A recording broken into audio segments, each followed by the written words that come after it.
Welcome to 12 Rules for What? As ever, my name is Sam and I'm joined by Alex. And we are very, very pleased to be back with, I think, our most frequent guest, which is entirely unsurprising. It's Dave Renton, who is going to be talking today a bit about the policing bill, though we did an episode on this already. That was a couple of episodes back. But we're going to go into, I guess, like the kind of the sharper legal history of this. Dave is obviously a historian of fascism, but also a barrister. So that's going to be incredibly important for us. And we're also going to talk a bit later in the episode about his book, Fascism, which was reprinted very recently, and which we both wrote reviews of. One for the Ecologist, that was my one, and Alex wrote a review for Raw Mag. We'll be talking about like those reviews. I think it's really important in, let's call it the anti-fascist movement, I guess, perhaps a little, I don't know, like hopefully, let's call it the anti-fascist movement. It's really important that we have these kind of like discussions between the various kinds of interpretations of the far right. It's really important that we have a kind of a right of reply and a kind of ongoing process so that people don't just kind of smash each other's work down and just be like, that's it, we're never talking again. So hopefully that'll be a really fruitful conversation. But let's start with the question of the policing bill that we've, that I suggested earlier. So Alex, do you want to take it away? Yeah, so like we said, we already had this conversation about the bill in the immediate aftermath of the vigil and the first protests.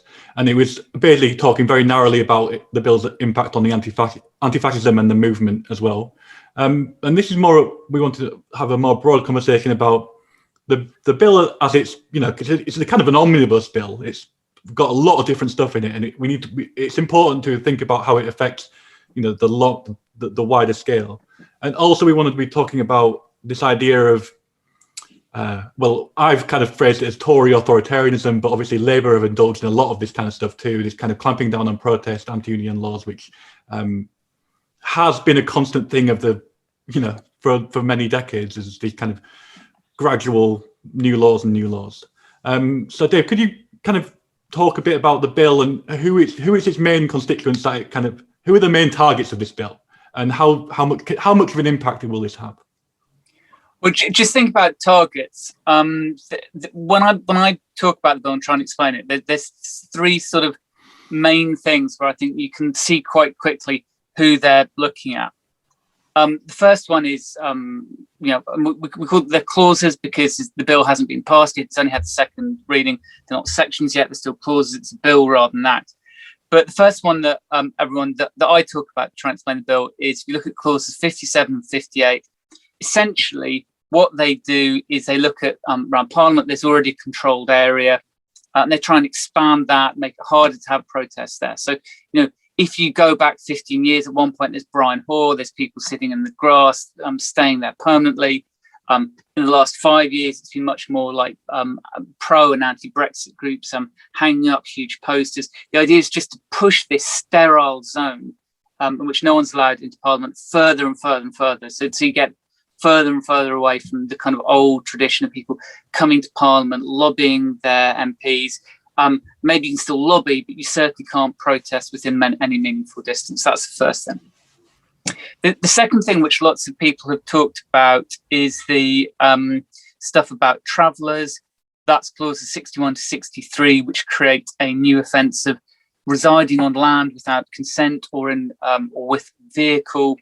And again, that just goes much further to extend what already are brutal discriminatory laws against travellers. There's some particularly nasty little detail there about, if, for example, maybe you own a piece of land and you've driven onto it with a car and you're in the car without planning permission, or you've built some sort of temporary accommodation there, again, without planning permission, you own the land. Now the police can come in and effectively permanently impound the vehicle, permanently impound the piece of land to take it off you.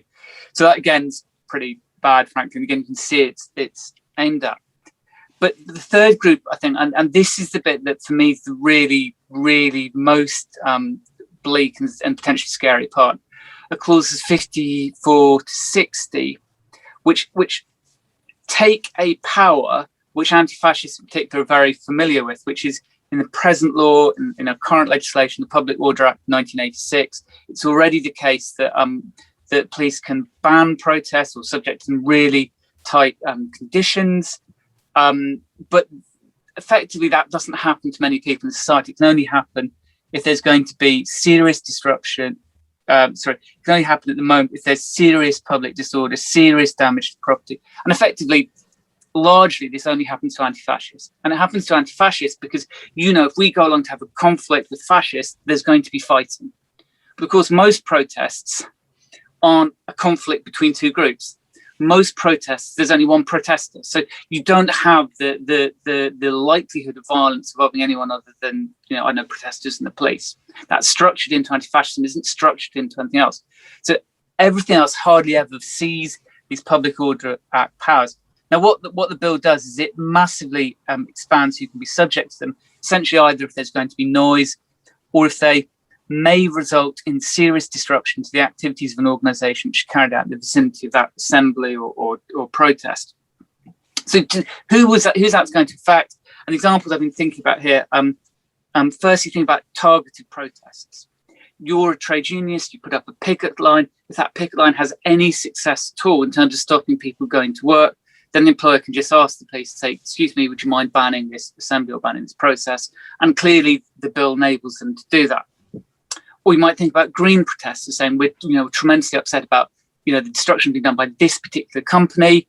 Then the policeman saying, okay, will this lead to disruptions to the activities of an organisation? Well, obviously, yes, if the protest has any effect at all. So again, they're potentially subject to bans. But the other part of this is making noise, and that potentially applies to any group of protests. All you need to have a policeman effectively saying is, we believe they'll be there with the Vuvuzela. We believe they might have a megaphone with them. We believe there might be a sound system. Anti-war protests, anything which has even that minimal level of public engagement is potentially brought within that. So you say who comes within it. It's almost harder to list the kinds of protests that don't come within it, and it's to think of the ones that do. Almost any form of protest potentially falls within it. So who's affected by the bill? Almost all protesters, in effect. And it seems as well like there's particularly the kind of provision for one-person protest as well seems particularly like covering every single base we can think of is for that kind of thing. And they say they're doing this for XR or they're doing this, but equally, as you say, effectively the only way you could guarantee that you wouldn't be caught up in the bill is by saying, we're going to have a protest. It's going to be absolutely silent and it's going to have no effect whatsoever on the people we're protesting about. Then you're allowed. Well, that's absolutely fine. But that's also pretty rubbish and ineffective protest. It's quite, and it is, I think we can characterize this as like an escalation. It's really tempting to cast it as a really significant escalation. How much of an escalation do you think this is in the kind of clamping down on dissent and protest? And how much continuity is there with past legislation, would you say? Well, clearly there's a great deal of continuity. I mean, the stuff about noise being the trigger to lead to a ban, I'm old enough to remember the mid-90s, the anti-CJA protest, the notion, what was it, single repetitive beats or something? Clearly there's some sort of folk memory of that going on in the state. Clearly you could draw back the attack on picketing, you could link that back to the 1980s and the anti-union laws. But the biggest continuity for me is it's what it effectively does is it's this stuff about changing the powers in the Public Order Act and the powers that gave the police to ban demonstrations. And it's clearly saying, in effect, it's like got a historical narrative. The historical narrative is, we had a chance. We, the right, we, the centre left, maybe too, but we, the centre and the right, was completely missed a chance. Our mistake was to put all our faith in this bloody do-goody liberal Prime Minister, Margaret Thatcher. If only we'd been much tougher then we could have absolutely kept all protests out and made it as hard as possible. And it's kind of revisiting that moment and ratcheting that up. That's the kind of break about it. It's saying, that was an opportunity, and in retrospect, we fluffed it. We could have gone a lot further, and now we are going to go much further. The reference to Thatcherism is really useful.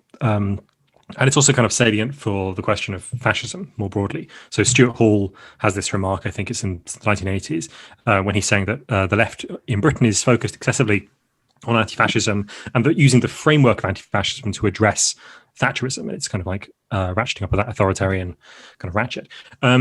He says this is useless and is actually actively obscuring the question of how state power is being constituted in that moment, how capitalist power is being constituted in that moment. So is there a point at which the ratcheting through Thatcherism, even harder, is that a point at which that turns, in which the framework of fascism becomes useful again? Or are we just thinking about a totally different thing? Is fascism never going to be useful in this particular way of like ratcheting up authoritarian power? I know. I don't think in Britain we're at the moment where it would be useful. I think in the States about 6 months ago, there were in the moment where you really had to ask yourself the question, when you had a president there who's saying, I'm going to call my people onto the streets, and even if I didn't really think they'd come, and even if I didn't really know what to do with them, they're storming Parliament. This is, on the face of it, a kind of lurch away from democratic government. So you need a new vocabulary at that moment. We're not at that point. We're just at the point where the centre right is getting more authoritarian.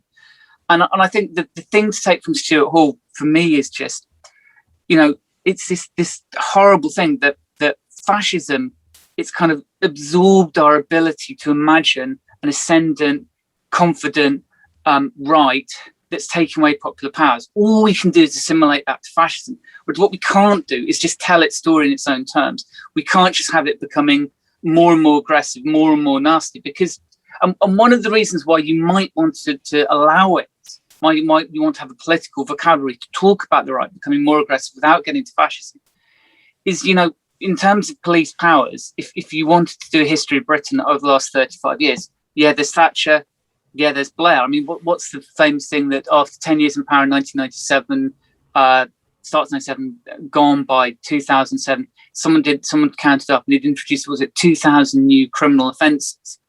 So we've had lots and lots of people making democracy less democratic, making conservative politics more authoritarian, but we're yet still a very long way from fascism. If we've been doing it for 30 years and it's all been in one direction, clearly, if we could go another 30 years and we still wouldn't be at fascism, clearly that language isn't going to explain what's actually going on, and it's going to obscure and it's going to stop us understanding things. I'm gonna go on kind of a limb here. So this is a kind of speculative question. I haven't written it down. Sorry, Alex, but I'm gonna ask it anyway because it's what you're saying kind of triggers a lot of thoughts. Dylan Riley, the sociologist, has an account of fascism in his book, The Civic Foundations of Fascism in Europe, where he says that one of the key ingredients is mass associationism. So you need a mass that is already constituted as a force that can immediately assume, in the moments of crisis, the mantle of power. And fascism is what gives expression to that mass, that allows it to simply adopt power and produce what Dylan Riley calls, very contentiously, authoritarian democracy. And he says that democracy here is a valid use of that word because there is no valid understanding of what democracy is. It's a fundamentally contested term, but also because it means because of the mass base of fascism does allow that to be kind of that it does allow that to be democratic in a certain sense. And this kind of foreshadows what we're going to talk about in terms of your book a bit later. But you've obviously posed in the book what you refer to as the dialectical theory. So on the one hand, there's a theory of massness, a mass movement. On the other hand, there's a theory of kind of capitalist kind of control of that mass movement. And you've tried to draw the linkages between these two theories. So people have argued against, or Dylan Riley himself has argued that in the case of Trump, in that case of that kind of the storming of the Capitol, but also even more than that, perhaps the contesting of the election, and even more than that, perhaps even the broad response by the right to the BLM protests back in 2020, where there were moments of definitely, in some ways, like mass authoritarian response to black protests from black people. Dylan Riley has argued this doesn't count because neoliberalism it doesn't count as fascism because neoliberalism has shredded the associational fabric of society. So we no longer live in this like mass associational world, and therefore no one can immediately assume the mantle of power in that sense. One of the counter arguments to this is that in America in particular, whiteness itself is already that mass associational power. So society is constituted at the associational level by racial blocks, essentially. A whiteness in America obsolesces the need for mass associationism in any more kind of organized way, because it is already that organization. Is there anything in this argument? Which do you fall on a particular side of this argument? And what does that say about the UK context, which is whose racial politics are not so sharply defined, but definitely exist in other ways? Okay, 3 points. Firstly, broadly, when I talk about fascism, I talk about associationism. But for me, it's not so much the mass, although that's a lot of it. It's also the independence. You're talking about a bunch of people who don't just want to recreate capitalism. They don't think that in global terms or American terms, they don't think that Boris Johnson is the answer. They have a much more revolutionary, transformative notion of society and how it's got to change. You have to have a bunch of people who are organized, who are independent, who are not just happy with the existing state, and who are acting in concert. Once you've got that, then you've got the potentiality of fascism, and then you can have much, much more reactionary solutions, not just, maybe a political party taking power and getting rid of elections, although from here that seems a huge and shocking possibility. But, fascism in the 1930s, you're talking about expansion of colonialism, you're talking about the introduction of colonialism to Europe, you're talking about prison camps, you're talking about police camps, you're talking about war, you're talking about genocide. To achieve those sorts of things, you need that associationism. That's point one. Point two, I don't know if whiteness is an associationism in itself. I don't know if whiteness necessarily has that potential for mass, but what I definitely think is happening, and I hope this sort of fits into things which you've been talking about on this podcast for quite a long time, is that online creates the possibility for a kind of associationism. If you think about QAnon, how are those people not associating? How are they not a mass? How are they not talking to each other? And the argument is, they're doing it in mediated form. Well, the audience of the 1930s was doing it in mediated form through radio, through cinema, through watching the fly pasts, it's just a different bloody set of media.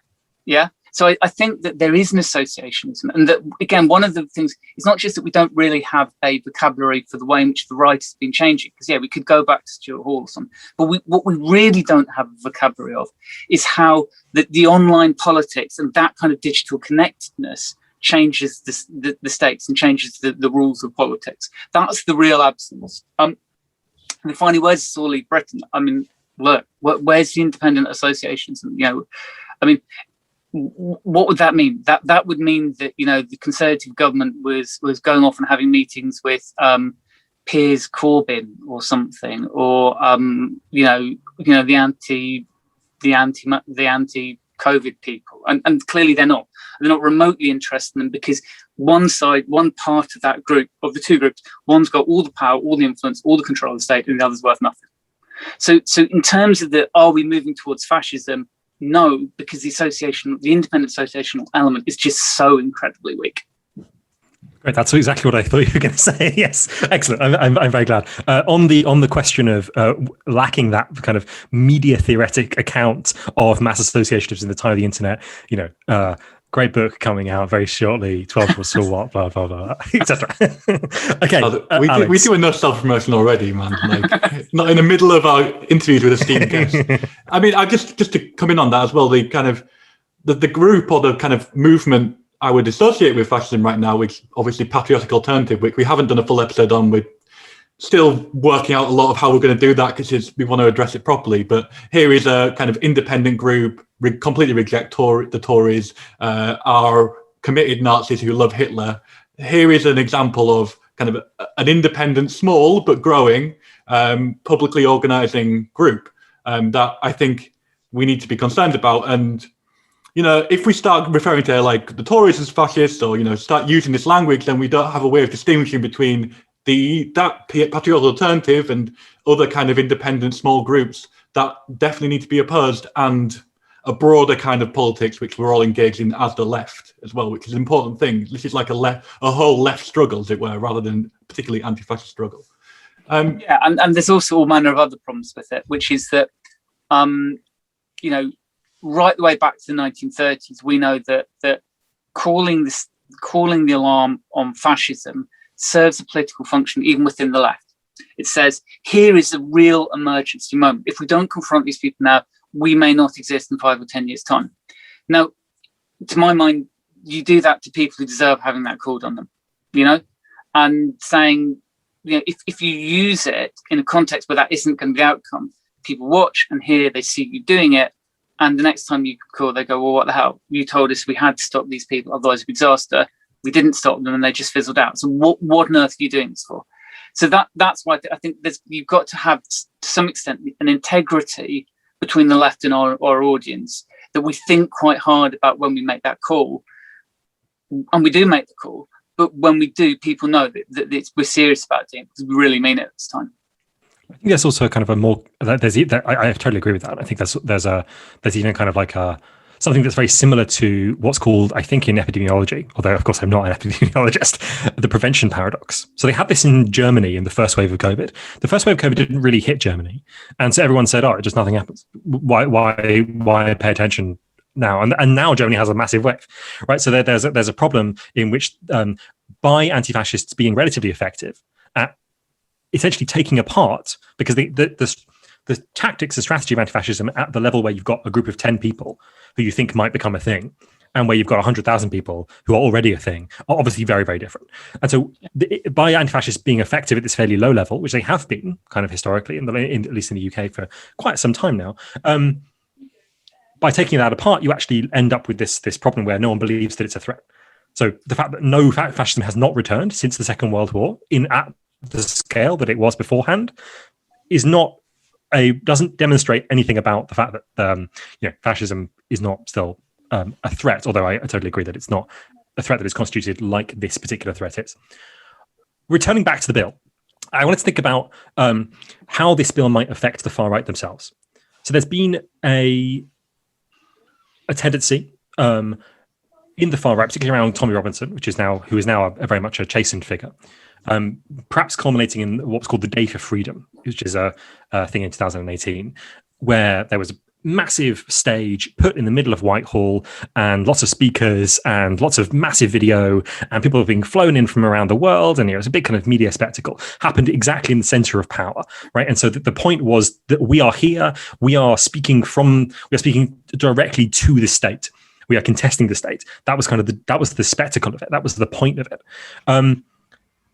That's not what the far right have been doing recently, obviously because COVID restrictions. But how might this affect this bill in particular, affect the far right's capacity to seem like they are contesting the state by occupying places like Whitehall or their favourite place, which is Speaker's Corner, of course? Okay. My sense is that they wanted to be near the cenotaph, but they haven't wanted to be at Parliament. So in terms of the specific narrow things just immediately around Parliament, I think they survived that. If we think about them as an assembly, would they cause serious disruption to the activities of an organisation? Or that, they're not protesting at, for example, if far right, I remember about 10, 15 years ago, the BNP went through a habit of having pickets outside unions. They said that the NUJ was biased. It would make it hard for them to have a picket outside the NUJ and outside the journalist union headquarters. But at Whitehall, would their noise have a relevant impact on persons on the vicinity of the assembly? I have to say, my hunch is that, some magical excuse would be found and it would be said, well, these anti-war protesters with their megaphones are a disaster and we've got to shut them down. But Tommy Robinson with his sound system blaring out at however many bloody watts it is, that's absolutely fine. And that just would go back to, there's such an ingrained set of political choice making in the Metropolitan Police. I remember like years ago I did a PhD talking about the 1940s, and I showed all these ridiculous stats that, for example, if you were a fascist and went to Speaker's Corner, or if you were conservative and went to Speaker's Corner, you were actually more likely to get arrested as a conservative than you were as a fascist. The police were just that wild in the choices they were making. And I just think that you will find that someone, you have literally police officers staring these words, the noise, is this a noise, and just telling themselves, oh no, that isn't a noise when something else is, because I think the ideological basis is too deep rooted. But yeah, if you were a Home Secretary putting pressure on the London Met and you wanted to say that Tommy Robinson should now be curtailed, this would be too noisy. You know, they do create a lot of noise, and that's really what the bill tests. So you could, it's just, will they, you know? You don't think that they'd be more compelled to after the big fight in, what was it, June 2020, between the kind of remnants of the DFLA and the Metropolitan Police? I mean, Priti Patel came down pretty kind of hard on that. I mean, I think this point about the law and its application is really key here. Like, the people, the police applying the law are not like the MPs making the law, right? And this is really important. And the point about the kind of overarching political considerations of the Met is key, but also, like, if you're if you're a constable and you see you're at the protest and you see, you know, all these breaches occurring on the anti-fascist side and you see all these breaches occurring on the far right side, who are you more likely to go and try and arrest or more likely to be concerned with on the day? And I think we have to kind of keep that in mind. Like, or any kind of disorder can be explained away as well. Like, if you look at the difference between how the Bristol riots were kind of framed recently compared to what's been happening in the north of Ireland recently, and the kind of muted response in many respects to the kind of much greater levels of violence, or greater disorder, then you can see how these political considerations start to come in on like a kind of case-by-case basis. Yeah, and I don't want to make like an iron rule about it. I don't want to be like the lefty says, oh yeah, the state's always biased, the state's always, you know, pro-fascist evidence. You know, it's a bit more complicated than that. One of the reasons why it's a bit more complicated than that is that decisions about whether you ban an assembly or not are of the decisions which the police make, they're amongst the most political. So actually slightly disagreeing with Alex on this, they are the decisions which go before ministers. It's a bit like, you know, Sarah Everard. You know, that decision went to Priti Patel. Ostensibly, it was all made by police officers, but, you know, they had a meeting with ministers the morning before the police officers made the decision, and the ministers made perfectly clear what they wanted to have happen. And it'd be like, it's kind of like that with Section 14. It's more political. Ministers are more involved. You know, like in the 40s, there was this long cycle of the police being tremendously pro-Mosley. And then right at the end, they started banning all the big Mosley demos. It's just like, it was as if ministers just said, you know, we promised we wouldn't ban these people. They're just such a bloody nuisance. We'll get rid of them. So there could be a dynamic where certain things become harder for the far right to do. But there's still just this enormous intrusion of ideology and differential treatment. And it's absolutely entrenched in that situation, and it's been there for decades. And you know, it will survive whoever is the next Home Secretary. It would survive if there was a Labour government. It would survive if there was a Jeremy Corbyn Labour government. That basic differential treatment just is structured into the relationship. Thinking about how we struggle against this bill, it seems to me like the kind of parliamentary means of defeating it are not particularly there. I mean, there's this massive majority. There's these libertarian Tory MPs who are going along with it to a large extent. How do we frame this discussion in a way that's, how do I say this? So I think there's always a return to the kind of defending the right to protest.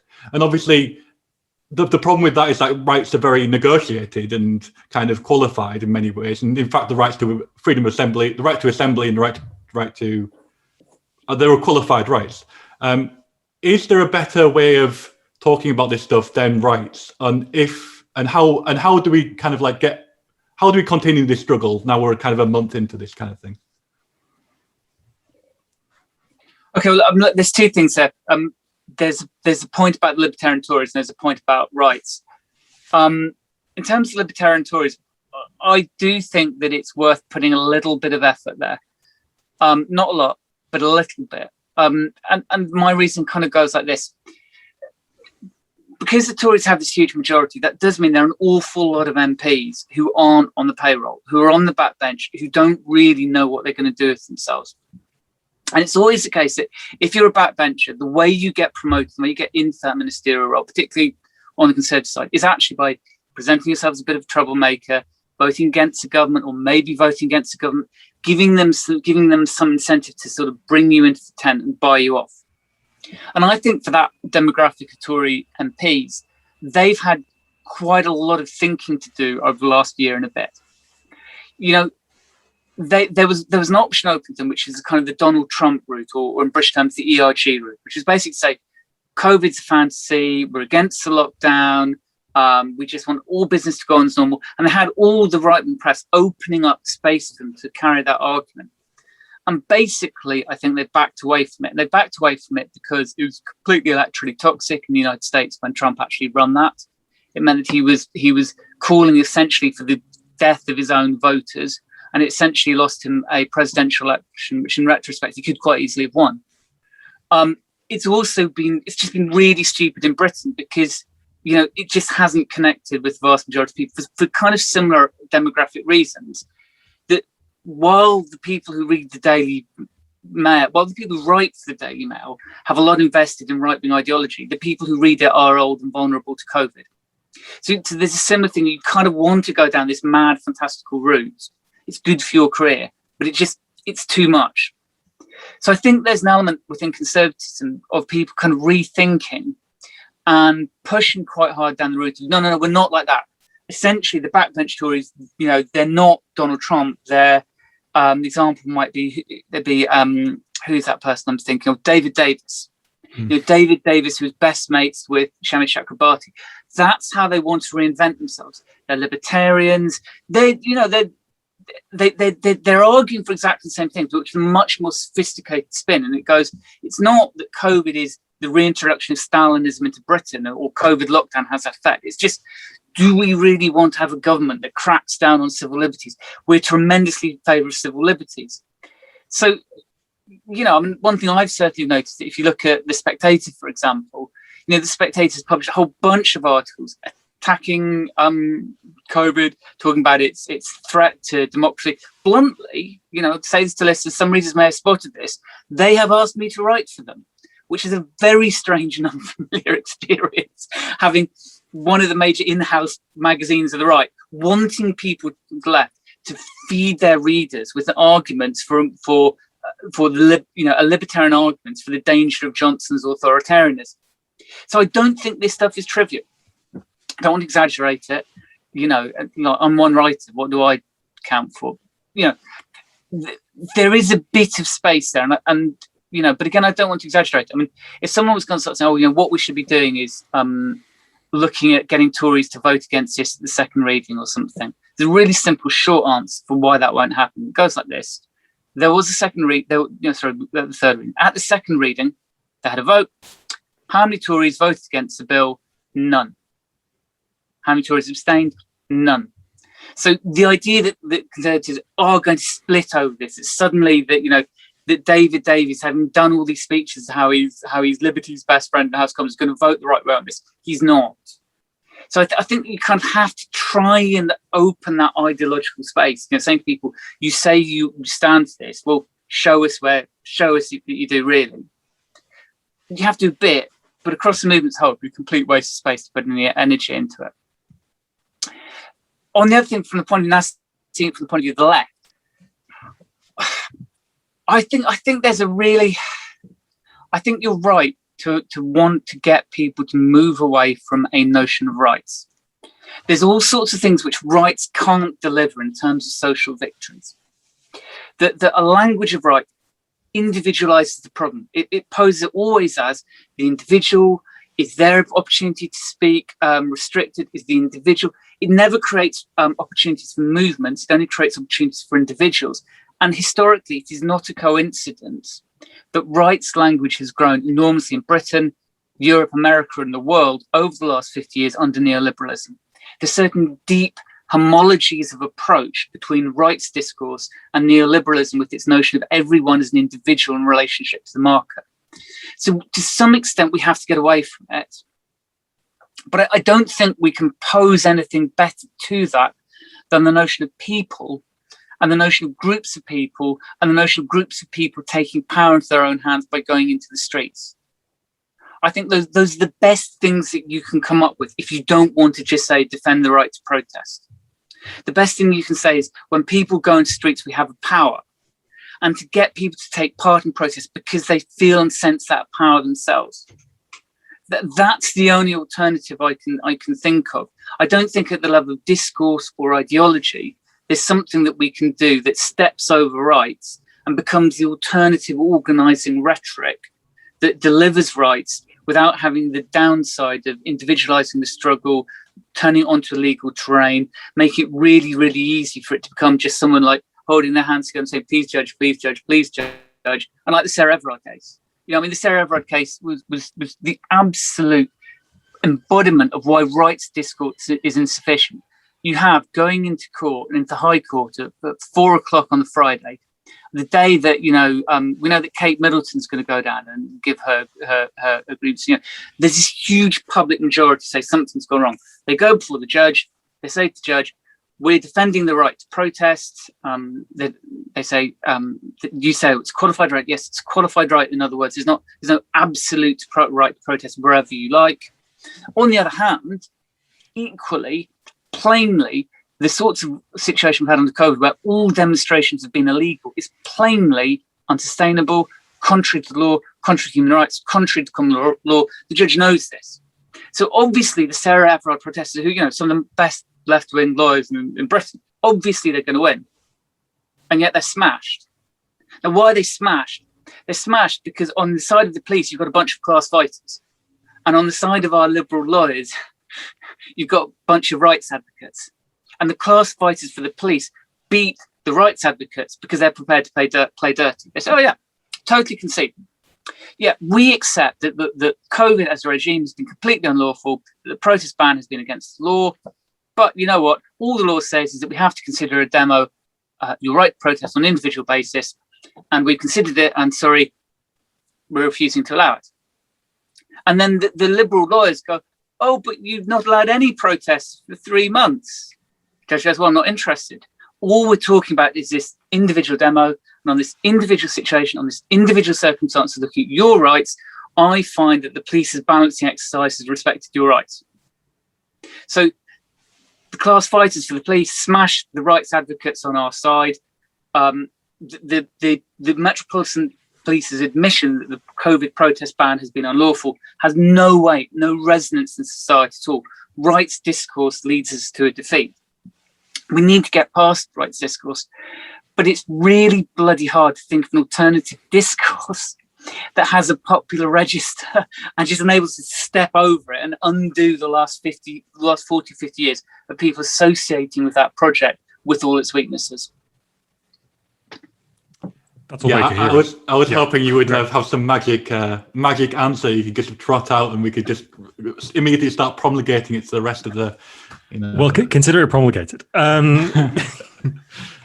wanted to come back to this kind of Tory uniformity and the strangeness of it, and also link it back to something we were talking about before, which is patriotic alternative. So PA, at the beginning of the lockdown, they were, in March 2020, they were very in favor of the support for the lockdown. They were like, yes, we need a lockdown. In fact, we should have started in February.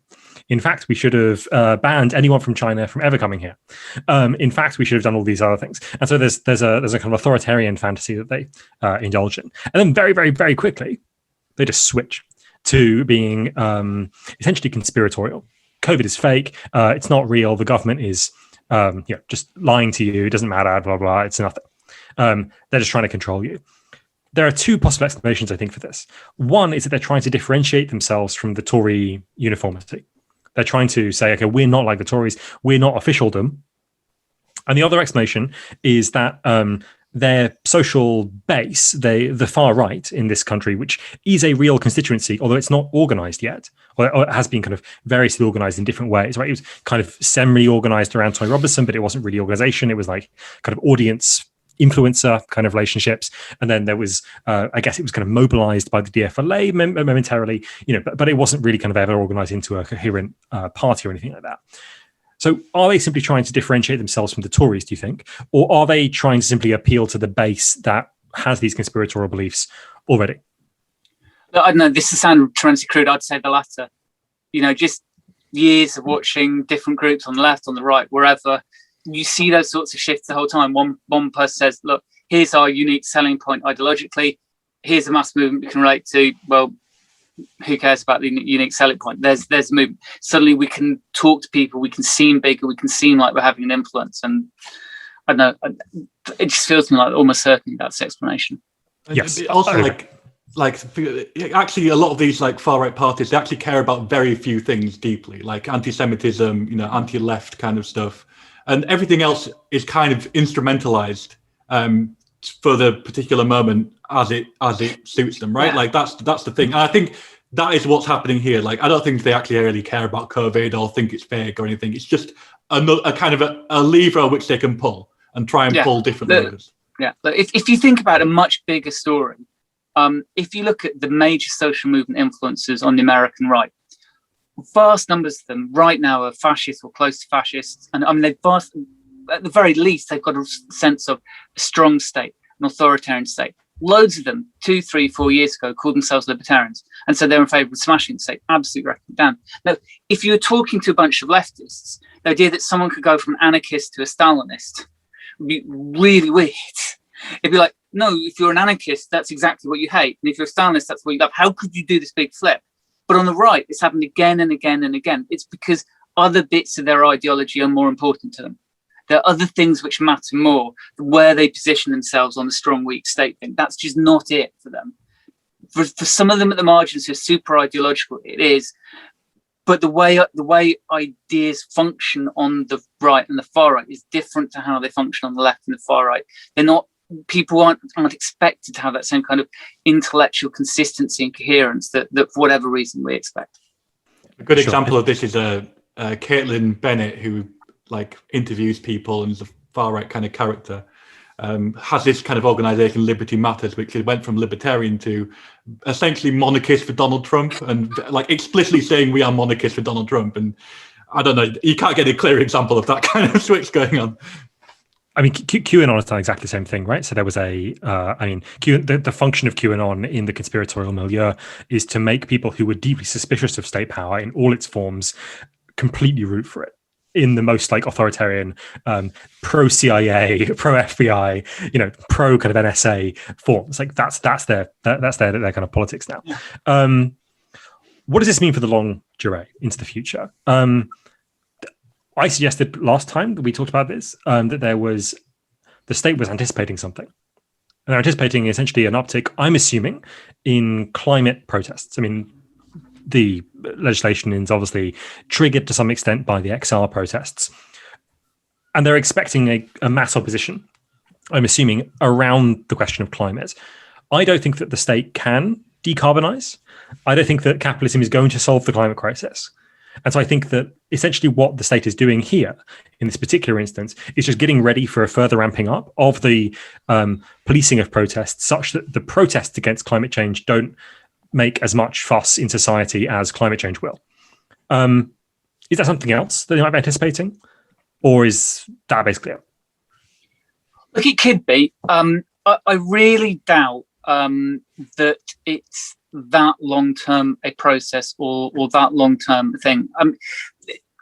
Often on our side of politics, we kind of infer this extreme rationality into capitalism, government, Tories, whoever, and often it's just missing. To give you an example, you talk about the state being unwilling to decarbonise. Well, one of the things I've done over the last year is I've actually gone off and hunted down all the documents which set out the state's plan to decarbonise, all the different things they're planning to do. And the truth is, if you just looked at them as another legal initiative alongside all the other legal initiatives we have for housing, for employment, for gas, actually it's quite impressive. This is a government which continues to put quite a serious amount of resources into a decarbonising project. It's not that the UK is particularly missing its targets either. It's pretty clear that if you've got a sense of what decarbonisation would really mean, some of the things they're talking about, essentially like between 2020 and 2030, every single house in Britain will have to acquire internal cladding. Between 2020 and 2030, every single person who drives in Britain will have to shift to an electric car. There are a whole bunch of things they're talking about which they don't mean, and they're not going remotely far enough to have happen. But it's really not as simple as just, like like we're in America and we've got a government like America 2016 to 2020 that's stripping all the pledges over carbon off their websites and has gone into complete denialist mode. It's much more messy, complex, competing interests playing it out, bits of business seeing this as an opportunity. After all, if you're a car manufacturer, the idea that every single car in Britain has to be sold, trashed, a new car has to be built. Wow. I mean, this is the most enormous, fantastic incentive you could imagine. So it's more complex than you were describing in terms of the state's response to how they imagine the future of decarbonisation. It's more complex than you imagine. And I really don't think policing of protest is what's, or policing of climate protest is the fundamental driver of this. My own explanation is a bit different, and it goes like this. I think what happens is that when you have governments going down a soft authoritarian direction, the whole dynamics of politics changes, particularly if they're a bit successful. You know, a metaphor people often talk about left is Hungarization. Well, I don't know what the verb would be, but where you've got, you know, the opposition basically more or less gives up the ghost, becomes easier and easier to purge the universities, bits of the state, quangos, and you've kind of got a monoculture in politics, which is clearly going to be there for like 5 or 10 years' time. And I think if you kind of see that as happening to some extent, what that does is it changes the relationship between the state and protest. If you're a 1950s, 1960s style Western democracy, you're not really fussed about protest. You don't really care if people protest. Because if people protest, well, it doesn't really matter. You know, if they have gone straight, there'll be an election. It's the election which decides, not the protest. But the more the state grows, becomes super important, everyone loves the state loves them, the more you get this kind of, this monoculture in politics, the more intensely weird and inexplicable it is that even small numbers of people protest. The more that even small numbers of people protesting kind of changes this national discussion, which is that everyone loves the state, everyone loves the ruler, everyone's happy.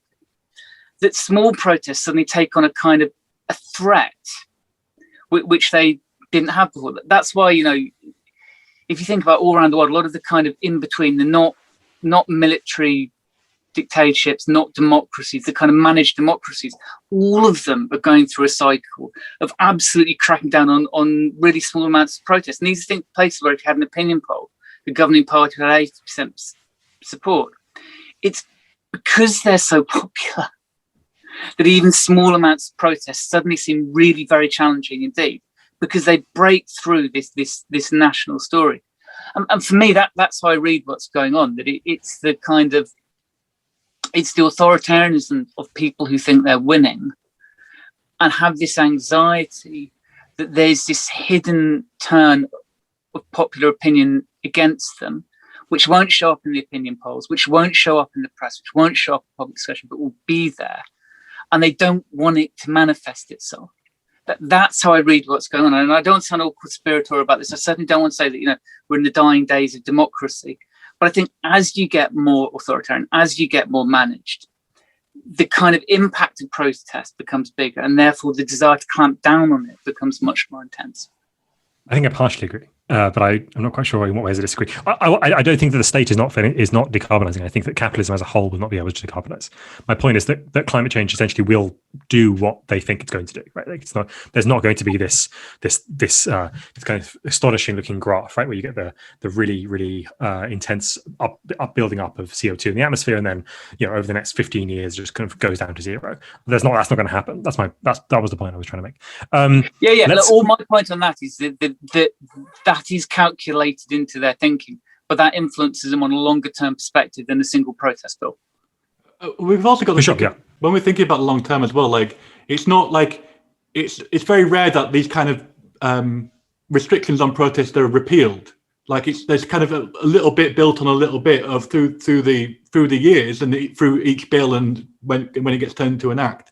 So we don't even really have to think of it as like a big long-term plan for what's coming in 20 years from now or something. We can just think of it as an added extra little bit of restrictions or, you know, regulation that is building up to be a whole kind of framework.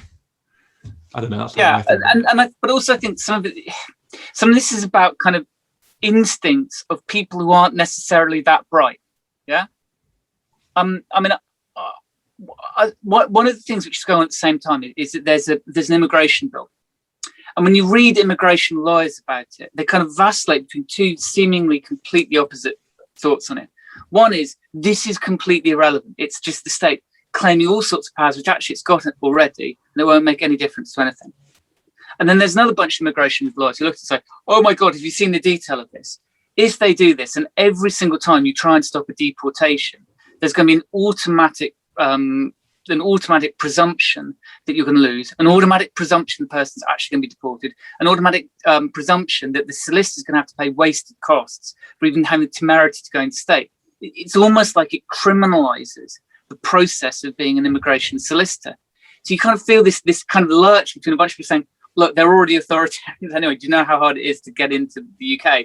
And a bunch of people saying, oh my God, this is practically fascism.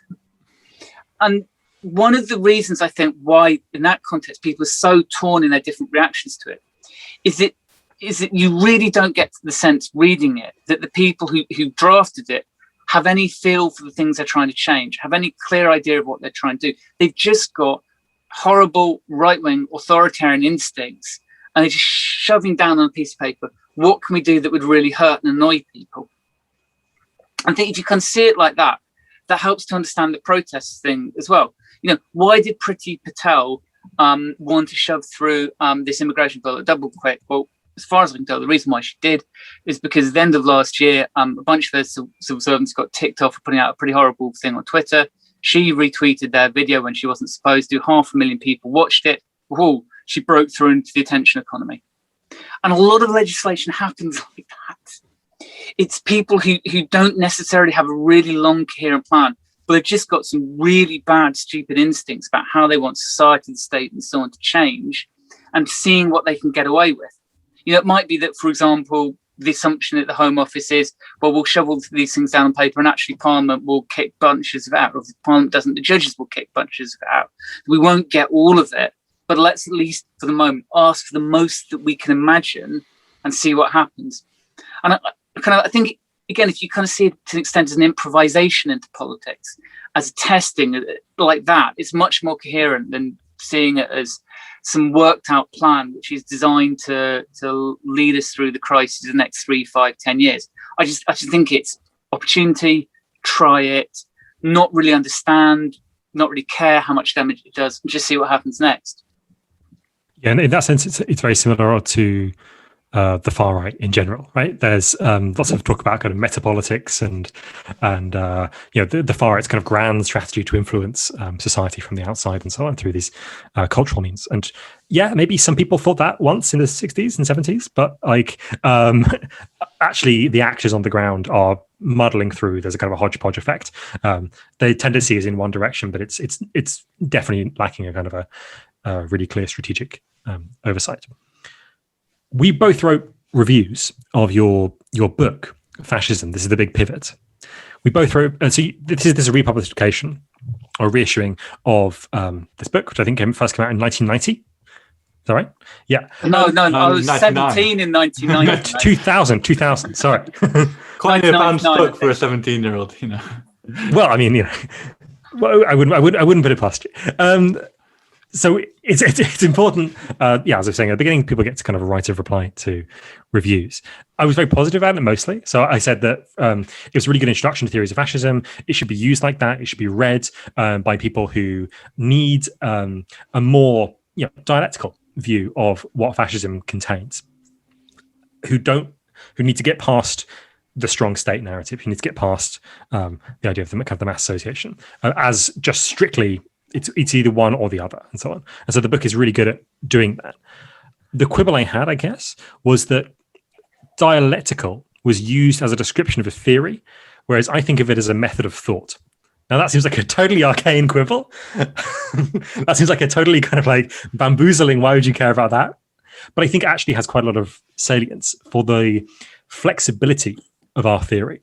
And this is something I think that you do really well in your other book, New Authoritarians, Convergence on the Right, is there's a great deal of flexibility to the way you're using the categories of political ideas. Not to say that you then reassign to the people who you're discussing in the authoritarians the label of fascism. It's not flexible in that way, but it's flexible in that the salient factors for a political explanation are able to be dynamically changed.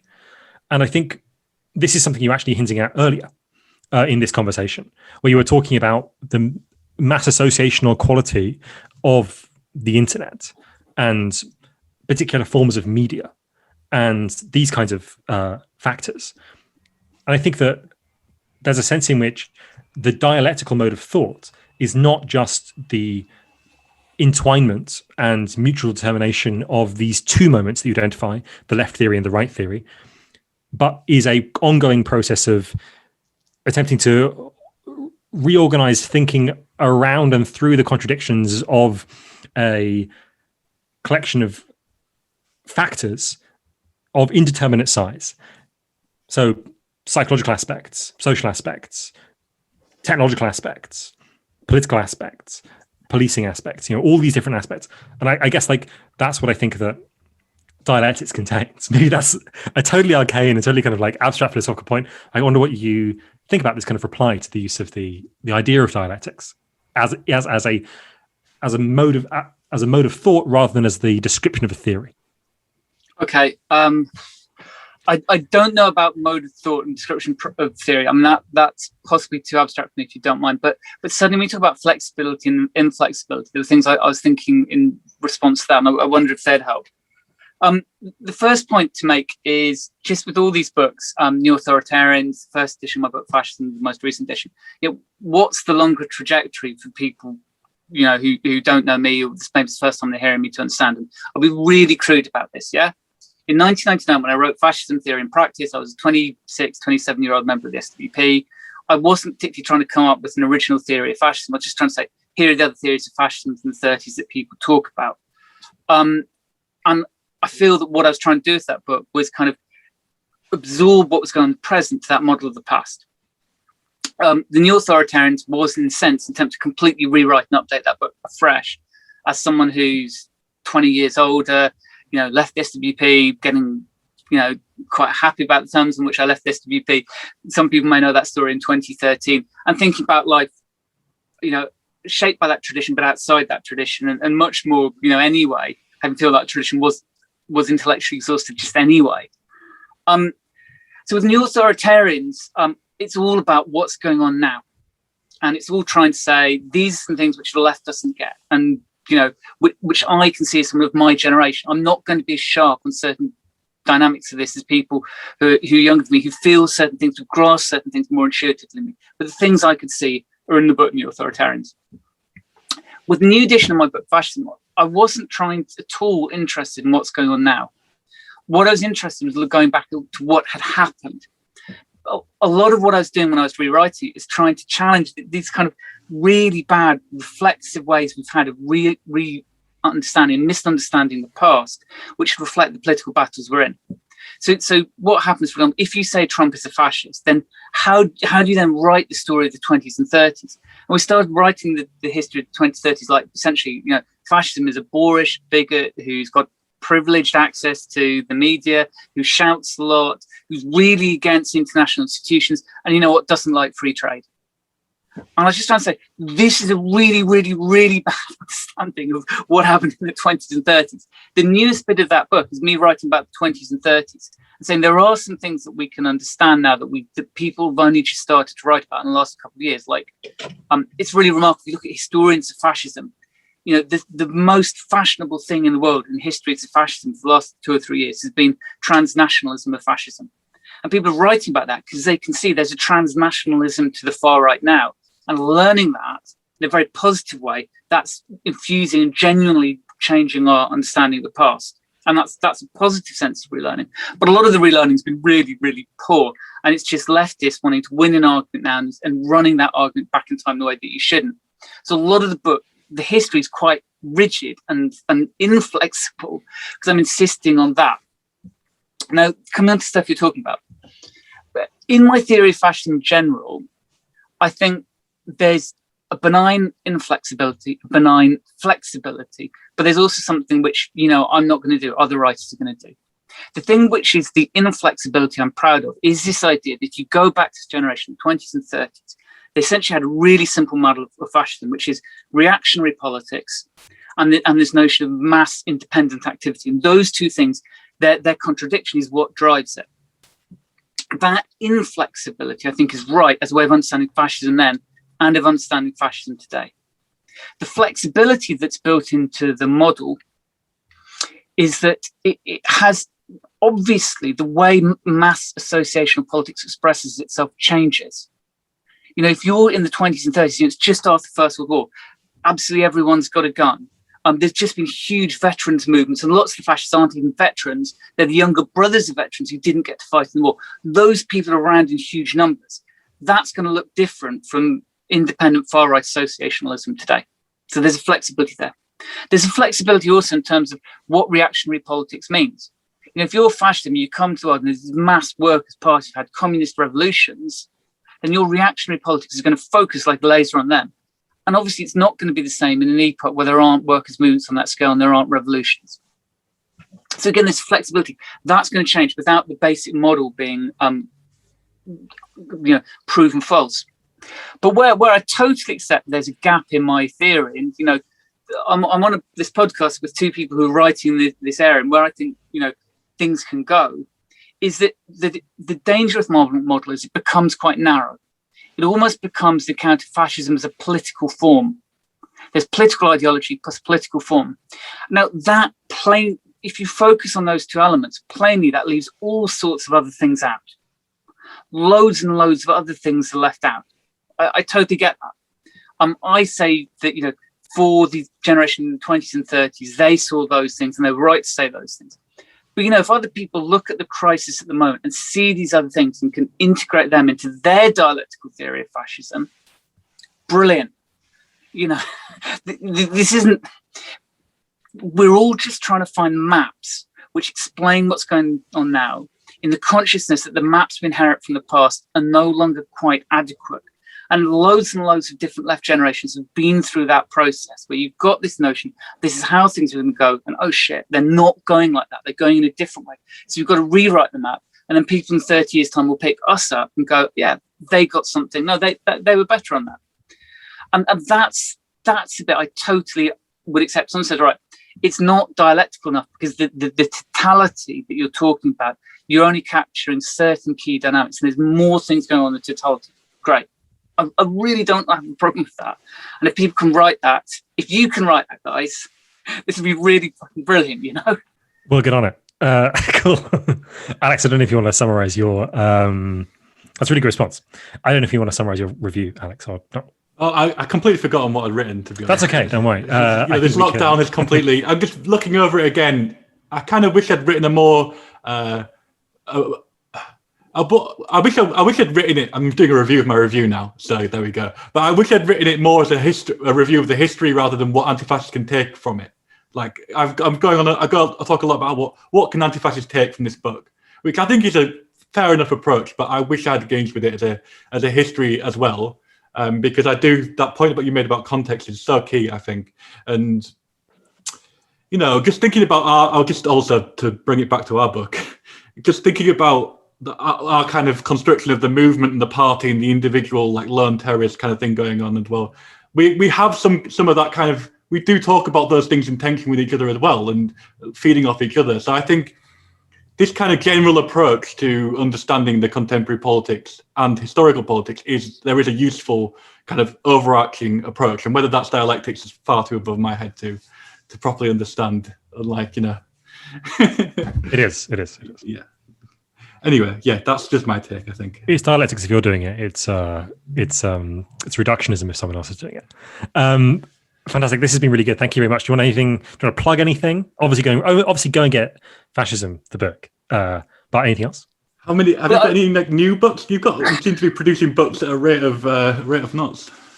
Well, no, look, the wonderful thing about being a barrister when you can't go to court, which has been for the last years, I have been writing. I've got a book that isn't about fascism at all. It's about what I do in my day job of being just a lawyer who represents people in housing employment cases in the courts. That will be out. Maybe put a link to that in the show notes. But perhaps more of interest is in about another 2 months or so, we do have another fascism book coming out with Routledge. This time, not really about what fascism is or what the far right's doing today. There's I'm not planning to look at again. I've done my bit on them for 5 or 10 years or however long till things feel really different. But this one's actually about free speech. It's about no platform and free speech. It's about the long-standing anti-fascist notion of no platform. It's about how that's kind of softened and gotten this much vaguer ideological practice of deplatforming and just trying to put a kind of, I'd call it libertarian Marxist, some other people might call it something else, but a kind of libertarian approach, a left libertarian approach that says, think through some of the cautions about extending no platform too widely. Think about what it does, because the original notion of no platform, there were two things about it. One was an idea that you only did it to fascists or things which were really close to fascism. Okay, question, should we continue with that? Question, everyone listening will have a different view on that. But the other thing that was going on with no platform was really about the agency of who delivered no platform.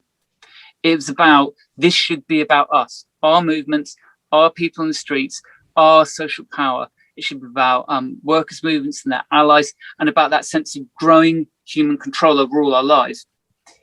Not the state, not large bits of private capital, not today big internet companies.